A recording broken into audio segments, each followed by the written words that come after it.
Now, tumor markers, what is their role? What information do they provide? Why they are, the role of tumor markers is becoming so much important nowadays in the oncology. So, tumor markers may help us to distinguish benign from malignant.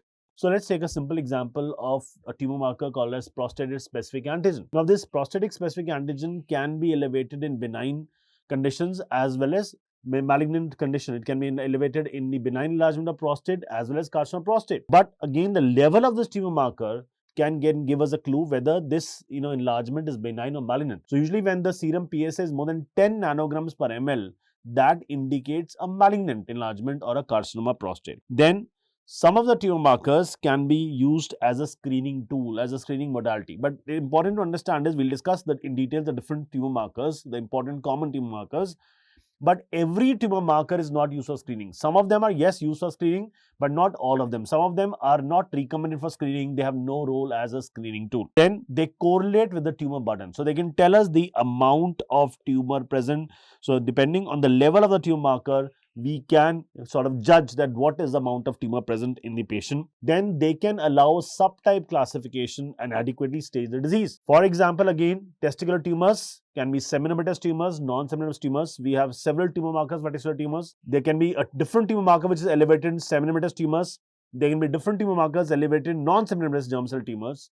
And the non-seminimatous germ cell tumors also can be of different histological subtypes, and different tumor markers may be elevated in those different subtypes. We'll discuss in details as we go further. Then very, very important, they have a prognostic role. Depending upon whether they're present or not, or depending on their concentration, we can prognosticate the cancer, we can prognosticate the disease. They can guide us the choice of therapy. So there are a lot of markers nowadays which help us decide the adjuvant therapy which can be given to the patient. Not only this, they can help us guide the choice of therapy, but they can also help us in predicting the response to therapy. In fact, both of them are related. If there's a particular molecular marker elevated, we can come to know whether the tumor is going to respond to a particular therapy or not.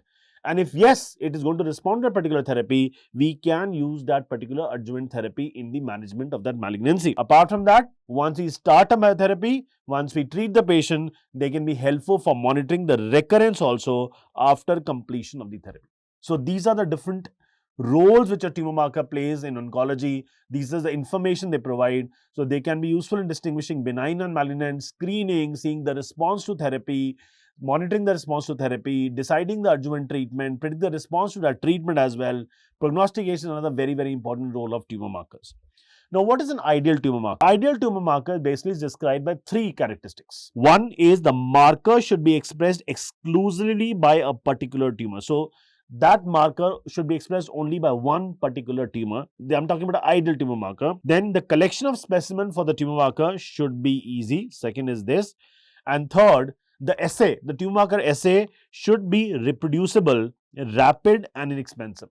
Okay, very important is reproducible, so that we can, at times, it is not a single reading which is important. You have to take the multiple reading, see the trend, and if it is increasing, that may indicate a recurrence, that may indicate a inadequate response to therapy. So all those things you can come to know. So it should be reproducible, rapid and expensive. These are three defining characteristics for an ideal tumor marker.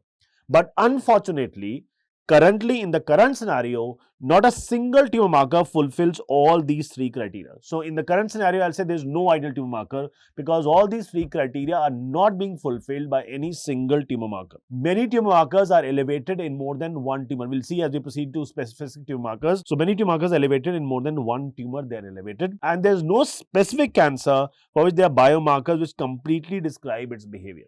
Okay, so both ways. So there's no marker which is elevated only in one tumor, and there's no cancer which can be whose biological behavior can be completely described by one biomarker. So that's why we said there is current scenario, there is no ideal tumor marker. Now, what are different types of tumor markers? If we talk about the types of tumor markers may be whole cells, the whole tumor cells, maybe at the site of the tumor, or maybe in the circulation, present at the site of tumor, or maybe in the circulation.